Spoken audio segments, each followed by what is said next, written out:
so Manson's sentence was commuted to life in prison.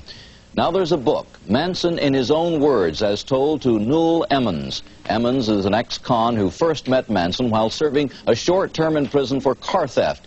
And true to the unwritten code of the underworld, Manson cooperated on the book because he owed Emmons a favor. Today, correspondent Heidi Schulman went to talk with Manson to find out, after all these years, is there any remorse? Is he sorry? Does he feel guilty? Well, then we here on the Today Show staff debated among ourselves whether to air his answers. Half of our staff said absolutely not. Even though Manson doesn't make a cent off this book, let's not give him any publicity. But another half said yes, believing that some of you are as curious as some of us are. Well, at any rate, here is what Manson had to say. Charles Manson is serving his life sentence for murder in San Quentin prisons. That is where we talked with him and with Newell Emmons, author of Charles Manson in his own words. Our conversation lasted an hour and a half, during which Manson was sometimes lucid, sometimes incoherent, and frequently manipulative. From your words, as Mr. Emmons quotes them in this book, it's clear that you were guilty of murder, and yet he says in all his conversations with you, he never heard you express remorse. Have you never felt it? Remorse for what? You people have done everything in the world to me. Doesn't that give me equal right?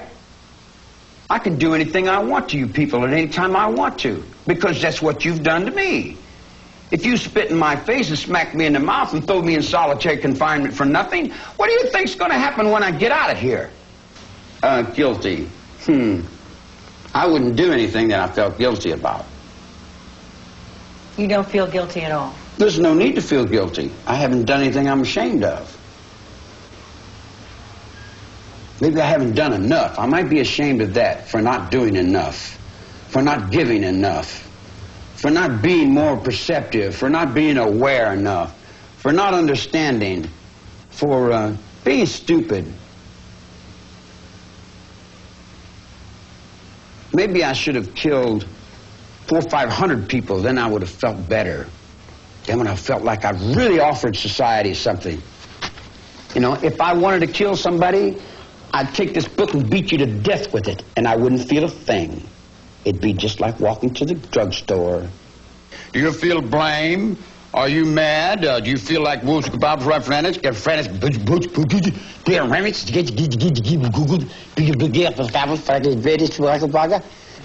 Newell Emmons is an ex-convict who first met Manson in prison in the 50s. He claims he wrote the Manson book after 7 years of conversation with Manson to show that he's no leader, no guru, but just a loser. Why should anyone care to read this book? My purpose when I first started was virtually to destroy the myth. I showed that he's not as complex or as the occult leader, or etc., that he's been projected as being. I don't fit in society, and I am incompetent. I'm definitely incompetent. No, that's not what I said. Well, I say that. I say that. No, there's nothing wrong with being incompetent, because you don't have to do as much. If you're competent, then you got a lot to do. See, but there's another aspect of it too.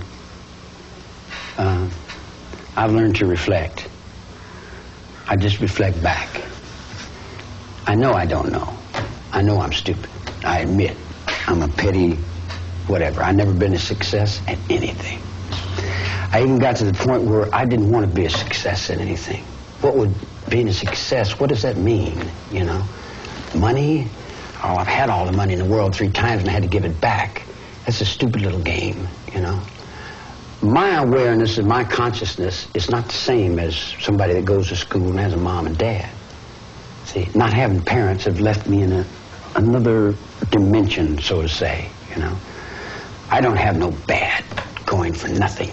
I don't judge. I hardly even think about too much. It's hard for me to remember breakfast.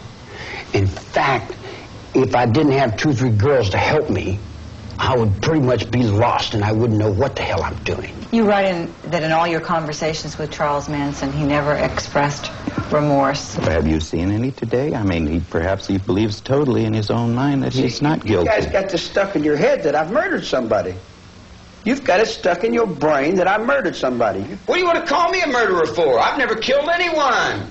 I don't need to kill anyone. I think it. I have it here.